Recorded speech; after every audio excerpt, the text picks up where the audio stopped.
Hi friends, welcome to Sriyarsha cooking channel. నేను మీ సరిత. ఇవాల్టి మన రెసిపీ వచ్చి బయట షాపుల్లో అమ్మే ఈ పప్పు చెగ్గుడులను ఎంతో టేస్టీగా ఇంట్లో కూడా చాలా ఈజీగా చేసేయచ్చు. పైన కరకరలాడుతూ లోపల గుల్లగా ఉండే ఈ పప్పు చెగ్గుడులను పక్కా కొలతలు కొన్ని టిప్స్ కరెక్ట్గా ఫాలో అయ్యారంటే షాపుల్లో కొన్న వాటికన్నా ఇంట్లో చేసిన ఈ పప్పు చెగ్గుడులు చాలా బాగుంటాయి. మరి ఆలస్యం చేయకుండా ప్రాసెస్లోకి వెళ్దాం పదండి.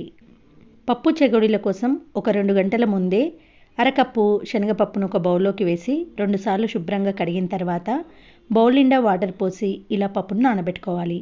2 గంటల తర్వాత పప్పు ఇలా పూర్తిగా నానిన తర్వాత దీనిని స్టెయినర్లో వేసి వాటర్ అంతా వెళ్ళిపోయే వరకు ఒక అరగంట పాటు అలా వదిలేయాలి.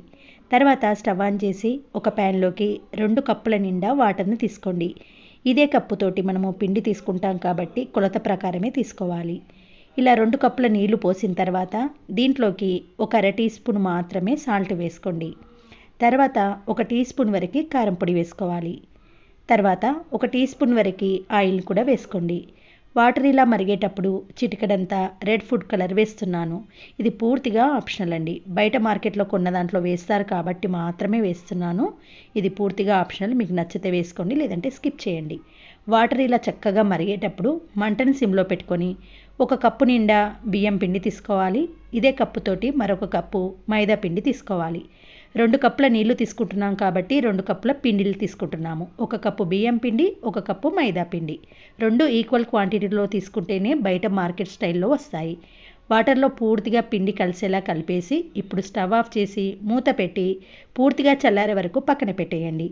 కంప్లీట్గా చల్లారిన తర్వాత క్యాప్ తీసి పిండిని ఒక 5-6 నిమిషాల పాటు వేళ్ళతో గట్టిగా ప్రెస్ చేస్తూ ఇలా చక్కగా నీడ్ చేసుకోవాలి. ఎంత చక్కగా నీడ్ చేస్తే మనం చేసేటప్పుడు చెగోడీలు బ్రేక్స్ రాకుండా కరెక్ట్గా వస్తాయి. కాబట్టి ఒక 5-6 మినిట్స్ పాటు ఇలా స్మూత్గా అయ్యే వరకు నీడ్ చేసుకోండి. ఇలా ముద్దగా అయిన తర్వాత చిన్న చిన్న ముద్దలను తీసుకుంటూ వెంటనే క్యాప్తో కవర్ చేయాలి. చపాతీ పీట పైన ఇలా పొడవుగా రోల్ చేసుకున్న తర్వాత 3 పార్ట్స్గా డివైడ్ చేసుకోండి. అన్నీ ఈక్వల్గా ఉంటే బయట షాప్లో కొన్న వాటిలాగే వస్తాయి. తర్వాత ఒక్కొక్క పార్ట్ని తీసుకుంటూ చపాతీ పీట పైన పెట్టి స్ట్రైనర్లో వేసుకున్న కొద్దిగా శనగపప్పును వేస్తూ ఇలా దొర్లించాలి. ఇలా పైన దొర్లిస్తేనే పప్పు అనేది పైన అతుక్కొని ఉంటుంది. తర్వాత 2 చివర్లను ఇలా అతికించేయండి. అంతేనండి. మిగతా వాటిని కూడా సేమ్ ప్రాసెస్లో చేయండి. అయితే అన్నీ ఈక్వల్ షేప్లో ఈక్వల్ సైజులో రావాలని రూల్ ఏం లేదు కదా. మనం షాపుల్లో ఏం అమ్మడం లేదు కదా. ఇంట్లో చేస్తున్నాం కాబట్టి ఈ మాదిరిగా ఎప్పటికప్పుడు కొంచెం పిండిని తీసుకుంటూ రోల్ చేస్తూ పప్పును దీనికి దొర్లించుకుతూ అతికించాలి.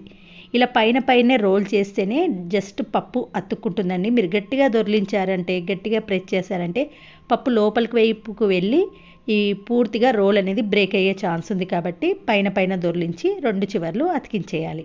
మిగతా అన్నిటినీ ఇలా ప్రిపేర్ చేసుకున్న తర్వాత స్టవ్ ఆన్ చేసి బాండీలో డీప్ ఫ్రైకి సరిపడా ఆయిల్ వేసుకోండి. ఆయిల్ వేడెక్కిన తర్వాత ఆయిల్లో పట్టినని మాత్రమే వేసి మంటను మీడియం ఫ్లేమ్కు టర్న్ చేసి కొంచెం బబుల్స్ క్లియర్ అయిన తర్వాత వీటిని మరొక వైపు టర్న్ చేయండి. ఇవి చెగోడీలు కొంచెం లావుగా చేస్తాం కాబట్టి లోపల వైపు కూడా పిండి చక్కగా ఉడికి గుల్లగా రావాలంటే మీడియం ఫ్లేమ్లో పెట్టుకొని డీప్ ఫ్రై చేయాలి. చూడండి, మంచి కలర్లోకి చేంజ్ అయిన తర్వాత స్టెయినర్ల సహాయంతో వీటిని ఆయిల్ నుంచి తీసేయండి. మీకు చాలాసేపు ఆయిల్లో ఉంచారంటే దీనిపైన ఉన్న పప్పు మాడిపోతుంది. కాబట్టి ఈ కలర్లోకి రాగానే ఆయిల్ నుంచి తీసేసేయాలి. మీడియం ఫ్లేమ్లో పెట్టుకొని మిగతా వాటిని కూడా ఇదే మాదిరిగా డీప్ ఫ్రై చేయండి. అంతేనండి.